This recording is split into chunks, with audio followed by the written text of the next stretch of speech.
When they were making their walkouts, I had like fight nerves. Like I was about to compete. Like I was in the back room as these guys are walking out. I'm like, I feel like I gotta go take a shit right now. This shit ain't making no sense why I feel like this. I'm not even gonna get in there. But I had chills. To be there live, just to share for you, and I trust you can see it through TV, but I haven't got to see the TV version. I just saw it in the building, but the walkout alone was unique. This was the UFC production team letting it be known we are investing in this guy. You see Dubronx come out, you hear the music, then you hear Topuria, ay, ay, ay, ay, ay, mi corazón. And I'm just like, damn, I don't know what's about to happen. I don't know how to feel. I didn't know how to feel. Topuria goes out there like he was just like, I don't know, gonna get a pedicure or something like that. I don't know. Like he was so calm walking out there and like clapping for his opponent, bows down to Charles. Like it was like, man, I'm sorry, I'm gonna have to do this. I was worried when the fight started for him because of how small he looked and how much presence Charles Oliveira had. Oliveira started the first round and I thought, hold on a second. That's how I started the first round. I didn't think, oh, Ilia's so comfortable out there. Oliveira tagged him a few times. Oliveira landed a few kicks. It's not like Oliveira never got going. They went at each other. It was absolute carnage. Within 5 seconds, they were on one another. Charles Oliveira walks people down. Ilia knew that he wasn't going to have to work to find him, cut off the cage, track him down, back him up and all that stuff. No, it was just like a car crash. He went at each other straight away. And they started exchanging, and Charles is not getting the better of the exchanges. And Charles went with a high guard and threw a low kick. The low kick was landing more of a calf kick, but Ilia Topuria was still pressing forward. Ilia Topuria is landing his jab immediately. Insane. Insane that he's able to do that. Jabs are something that even if you've got the best jab in the UFC, you might start finding it in round 2 or 3. Okay? If you get your jab established early, there's problems with your opponent's striking. That's my honest opinion. I think that it all started with the jab. It was like, you know, he was trying to keep Oliveira away. He was trying to lure him in. He was jabbing to the head. It was a hard jab, stunned him a little bit. It was a jab to the body. Oliveira tried to close that distance immediately. The jab that he uses, the jab can knock people out, but it doesn't get utilized as much. And certainly with 4-ounce gloves on, you can do significant damage. Charles Oliveira was bleeding real badly on the right-hand side. It appeared that that left hook that he landed automatically opened him up. Now, that didn't necessarily, you know, that wasn't the reason why ultimately Ilia won or lost, but you could just, as evidence of like, brothers and sisters, when Ilia Topuria balls up his fist, it's Armageddon. It's Armageddon when he balls up the fist. Once I want to start to connecting punches, he's going to try to take me down. This is something he's going to try. He's going to try to walk forward. But one thing is what you are going to try, and the other thing is what you are going to do, what you are going to be able to do. So exactly what I said. I connected with a couple of punches. He was like shocked, and he said, I need to get a takedown. I did like how Charles did try to use his size difference and take down Ilia Topuria. Through that exchange, it looked like Charles Oliveira pulled him off the cage, went for a bear hug, and went for a trip. When he did that, Ilia Topuria was able to reverse him and land in guard. Charles got him in a tight body lock, and Charles' body lock's underrated. Double unders, nice and tight. Ilia ended up pummeling in. They had over unders, and Charles just really went for it. Really went for the over-under takedown, and Ilia Topuria's hips are just too good, too strong. Ilia reversed the takedown, won the 50-50 because of good hip positioning, ended up on top of Charles Oliveira. Then I defended the takedown. I control him in the ground. Almost, I get a very dominating position in the ground. I was very, very close to get it. Topuria did the right things on top. He actually moved to a great position. He almost had, you know, a choke in there for a second. He's moving around. He kind of got twisted in the legs, intertwined. It really was no submission. Once he went to the leg lock entanglements, I was just like, yeah, Ilia better get out of there. get out of there, because if you hang out with Charles doing all of that, calf slicers and things like that, like, he's good off of his back, man. Just a very dangerous, crafty grappler. I was this close to get a very dominating position. He did a good scramble there. Then I saw in his face that he was hurt, and I decided to stand up. I thought it was like, yo, there's probably a chance it might be over here.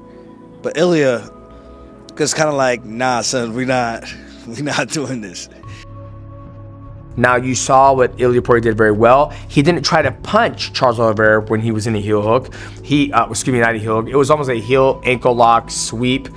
He didn't try to punch him. He was looking to defend the toes, ankles, knees, hips. That's how you defend leg locks. He started defending him. Charles Oliveira sweeps him, and then Ilia Topuria comes back up, and he was still in danger, but he wasn't focused on hitting Charles Oliveira. He was focused on defending the leg attack. And that's one of the things I've always really enjoyed about watching Ilia Topuria, is that he addresses the situation that's at hand, that's putting him in danger, and then he'll go about, once he clears that, then he starts to fight.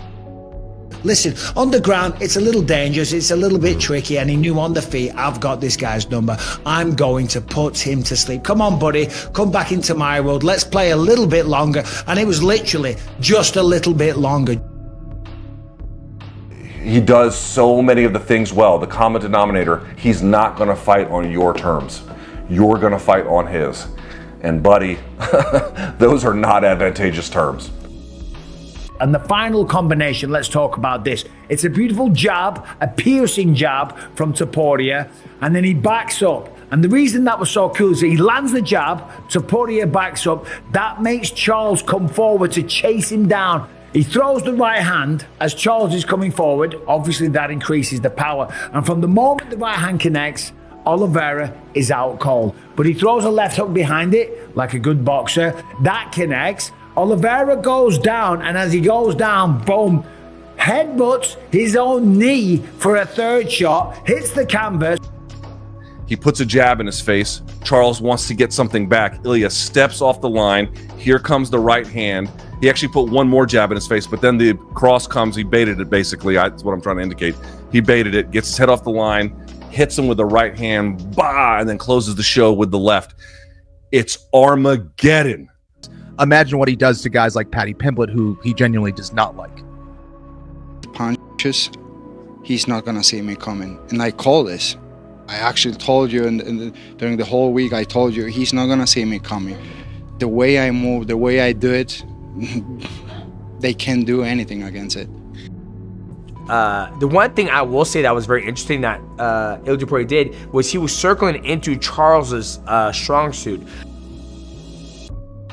Like, he was circling left with the jab. He was popping the jab, and then he throws a jab, and then he goes to his two lands, and then once that right hand landed, Charles was out. The right hand put Charles out. Then the left hook landed. That also put Charles out. Charles was going down completely out. You see his eyes rolling in the back of his head. Didn't roll in the back of his head, but he was out. You know, he was there, but nobody was home upstairs. And then he drops Charles, goes around to the right, lands two hammer fists, and that's all she wrote. I can do that myself. I can do that. On the heavy bag in my garage. As soon as Coach Clayton's there, and now it's a mitt workout, right? Still no punches coming back at me. Still not a live audience watching. Still not an anxiety and a fear and all these things going through your system. I can't quite do it. I can get close, but can't, not quite on the pads. And then when you have a live guy in front of you, not at all. But nobody can. Nobody does. Canelo doesn't do it. Just to put it in perspective for you, it's a very rare thing. And that's where, again, I've got to go back to the example of Mike Tyson. Mike could actually do those, and then you'd see his feet, and his feet would move, and he'd come around the body, boom, and he'd touch the guy's body, and his feet would move, and he'd come back this way, and he's loaded up, and it happens so fast. And it was an incredible thing that Ilia did. Oh my God, that was a thing of beauty. Hated seeing it happen to Charles. But boy, was that 2-3 a thing of beauty. Round one, KO. And then once he set his feet with that low base, My goodness, that right hand was delivered from hell. He could have just walked away and Oliveira would have had his hands, almost like with the yellow tape that they put when there's a dead body, to make that horrible analogy. But that's how he laid him out. Is that the best combination you've ever thrown, do you think, in competition? I have better combinations. You have? Yeah, I have, but they have to stay inside the octagon with me a little bit more time. Okay. Maybe in the future you see them. That's the thing about this kid, right? He's always throwing in combination. Yes. So the right hand, even if it puts you out, he knows that when he throws the right hand, the left hook's coming behind it. Or something's coming behind it. Crazy. It's just so weird how some people just have just this weird power. Yeah. It's just different. There was someone behind me, some people in the crowd that were just like, that's just raw power. And I go, yes and no. I was like, Charles also walked right into it. And not even like a step, like he lunged in, stepping with his combination. I think he was going for the right hand, and as he went in, he just got clipped. Roy Jones Jr. throws these wide left hooks with crazy speed. You can't do that unless you're Roy Jones Jr. fast. When Ilia boxes in MMA, that's how you're supposed to. Tight, efficient, turning the hips and accurate, and he's inside the punches. He has great angles and movement, and it was that personified, that combo. Bing, bing! That right hand, left hook. When you hit somebody who's already out, that's fast, and that's accurate. Who has showed all the skill sets, all the facets of the game as well as he has, and still put them away with his hands, mano y mano, putting them away. And if we really look at, if we really break down this fight with the way that it went, we knew this potentially could happen because of the way Charles Oliveira fights. But one of the things I want to point out, Ilia was talking about this in his lead up to this fight, was saying how Charles was going to do the work for him by coming forward. He doesn't have to be the guy who's walking people down and being super aggressive. Charles is going to do the work for me. And brother, he was spot on. Yeah, it's interesting because, he did exactly what he said he's going to do. He is an absolute complete fighter. Stand up is beautiful, ground, grappling, everything. This kid's a star. I mean, Ilia Topuria dominated Charles Oliveira every facet of the game. Charles went to his wheelhouse. Charles went there. Charles went to the wheelhouse. He went to the ground. Ilia Topuria passed his guard and crucified him. Bruh.